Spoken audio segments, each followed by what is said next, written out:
Oui, je pense que la question que vous posez est une question importante. Elle met en relief deux points. C'est la capacité des systèmes démocratiques véritablement à s'ancrer dans la durée à travers le respect des règles, mais également à travers une adhésion honnête des acteurs sur ce qu'il convient de faire et ce qu'il ne convient pas de faire. En l'occurrence, la question du troisième mandat est une question qui revient dans plusieurs pays.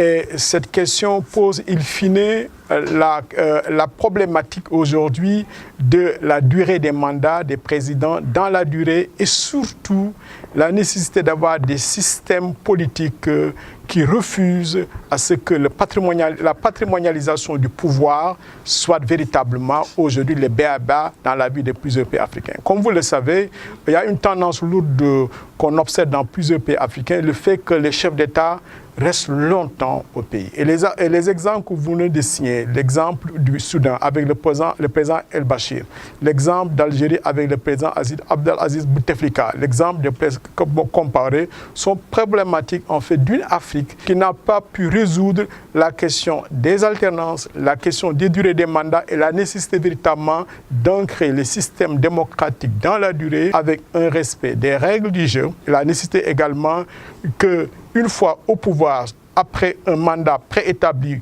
de tant d'années, qu'on ne revienne plus au pouvoir. Ça, c'est un enjeu de taille. La démocratie est en construction. Et cette construction s'incarne à travers une histoire, ce que j'ai appelé tout à l'heure l'historicité de la démocratie.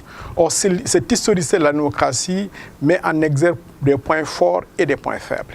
Les points forts, c'est comme vous l'avez rappelé, il y a plus d'alternance, moins de coups d'État, mais il y a des points faibles, c'est-à-dire le respect des règles du jeu, la nécessité en fait de rompre avec un système patrimonial et de travailler à l'avènement d'une citoyenneté qui fait en sorte que la démocratie ne se résume plus à des joutes électorales, à la question des élections. Donc je pense qu'on est dans une construction et chaque pays y va avec son histoire.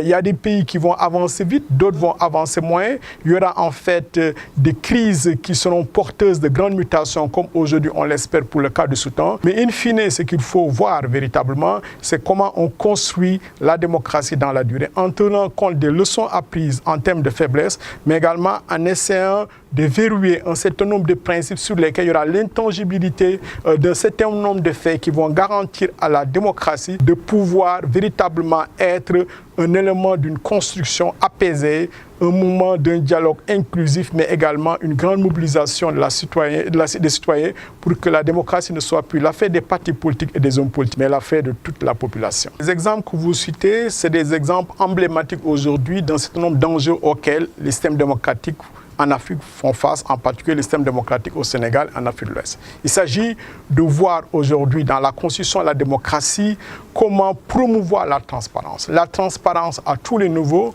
notamment en ce qui concerne le financement des partis politiques, le financement des campagnes électorales, mais au-delà en fait de ces questions, lutter contre la corruption. Vous avez cité des rapports importants qui sont des rapports qui ont été faits par des organisations indépendantes comme l'ONUDC, Amnesty International.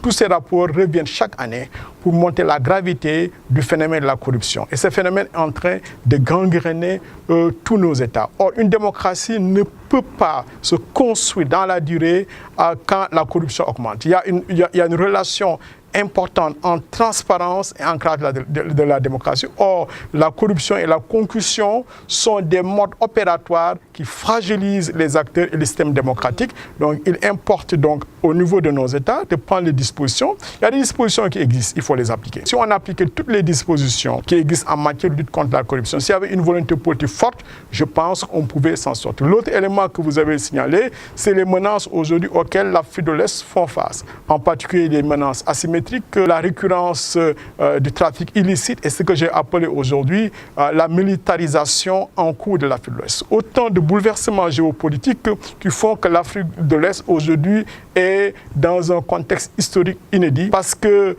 les facteurs exogènes aujourd'hui ont une influence décisive dans la vie de nos États et in fine dans l'approfondissement la démocratie. Je pense que c'est des défis sur lesquels nous devons réfléchir de manière tout à fait froide pour voir véritablement comment on peut créer des réponses nationales et africaines, mais cela ne peut se faire que dans la durée, de manière étapiste, en essayant de voir pour chaque problème identifié, quelles solutions, comment appliquer les solutions et aussi comment avoir une des approches régionales. Oui, je pense que la suppression du poste de Premier ministre n'est pas un élément nouveau dans l'histoire récente du Sénégal.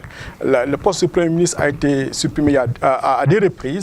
Cela véritablement pose question parce qu'à chaque fois qu'on a supprimé le poste de Premier ministre, on est revenu pour le rétablir. Cette suppression, par la suite, a été remise en question par ceux-là même qui l'avaient proposé. Donc ça a été le cas avec le président Senghor en 1972-10, le cas avec le président Diouf en 1991. Je pense que cette suppression aujourd'hui pose beaucoup de problèmes sur la cohérence de l'action gouvernementale parce qu'elle met en pole position le président de la République qui aujourd'hui va hériter des fonctions et des pouvoirs du Premier ministre. Donc ça va renforcer un présidentialisme décrié.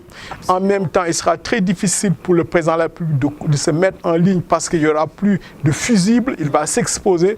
Et je pense que cette réforme du poste de Premier ministre, cette suppression, devait s'inscrire dans un package de réformes qui serait véritablement qui va faire l'objet d'une proposition avec des acteurs au moment où le président de la République appelle la classe politique à dialoguer. Je pense que ce serait l'occasion à mon niveau de mettre tout ça en perspective pour avoir un consensus très large sur les réformes à mettre en œuvre pour que véritablement qu'il y ait une cohérence politique. La question que vous soulevez est une question très profonde, mais qu'on peut résumer comme suit.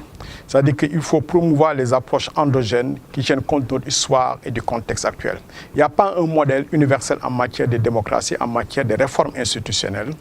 Il faudrait, à partir d'une réflexion au niveau national, qui est faite par les chercheurs, les hommes politiques, que nous puissions nous-mêmes prendre les bonnes décisions pour réformer et pour changer nos sociétés. Je pense que c'est une nécessité historique parce que le fait de vouloir imiter, le fait de tomber dans un mimétisme n'a pas produit les résultats escomptés, alors que si on regarde ce qui se fait dans le monde, l'Asie et l'Amérique latine, dans ces contrées du monde, il y a une prise en compte des intérêts du pays, une prise en compte de la culture, de l'histoire du pays, ce qui a permis à ces continents, quand ces continents faisaient face à des moments difficiles, c'est le cas de l'Amérique latine dans les années 80 et 90, de pouvoir amorcer ce virage, cette sortie de la dictature vers la démocratie. Je pense qu'il y a beaucoup d'exemples qu'on peut tirer, la transitologie qui le montre, le fait de mieux sur pied, la nécessité de comprendre ce qui s'est passé, de promouvoir l'expertise nationale et in fine de propos de solutions.